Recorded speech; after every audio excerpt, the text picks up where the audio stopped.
Good evening, Ron. Thank Hi. you very much for all three for seminars. Wonderful, thank you.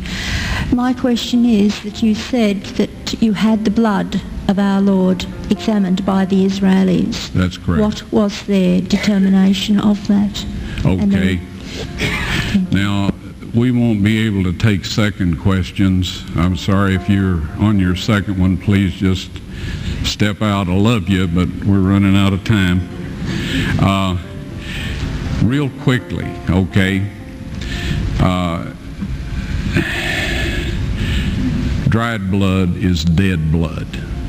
Everybody knows that, all right? They can test the blood of the pharaohs, the mummies of the pharaohs, all right? There's certain things they can do. They cannot get a chromosome count by any method I'm familiar with, all right? Things keep changing. I don't profess to know everything. However, there's no way I know that you can get a chromosome count out of dead blood. You can get a DNA and some other things, but not a chromosome count, all right? That's done by living white blood cells. Now then, first of all, in this analysis, I took the blood into a laboratory in Israel. I asked one of the people I work with in antiquities, where is a good laboratory that does reliable work? And they said, such and such, such and such. I took it. I just said, please examine this blood and tell me what you can tell me about it. All right? They said, well, look, we're going to reconstitute it. We're going to put it in normal saline and keep it at body temperature for 72 hours with gentle swirling. All right? That's their business. That's great. I said, now I want to be there when you check it out. They said, fine. So I was back. They checked it out. I said, now, they said it's human blood. We can tell that. They did whatever tests they need to do. And then I said, take some of the white blood cells and put them in a growth medium and keep them at body temperature for 48 hours. And they said, well, that'll do no good because it's dead blood. I said, would you please do that for me? And they said, okay, we'll do it.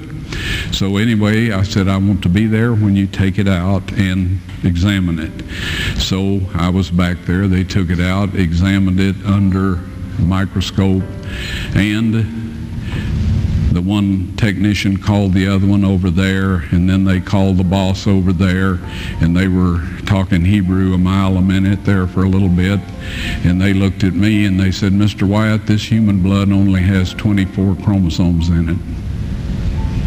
Everybody else has 46. You see, 23 from your mother, 23 from your father, 22 autosomes from your mother, 22 autosomes from your father. You get an X from your mother, you may get an X or a Y from your father, all right? This blood had 23 chromosomes from the mother's side, one Y chromosome only. You see, the child could not have developed if they hadn't had the autosomes from the mother. So all of his physical characteristics were determined by his mother's side of the family, her autosomes. His maleness was determined by this one Y that came from a source, not a human male. Then they said, this blood is alive. And then they said, whose blood is this?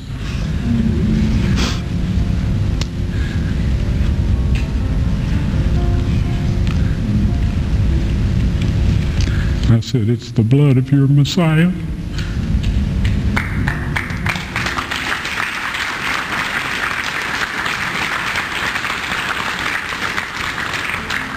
And I assure you, those men's lives have changed. You're welcome.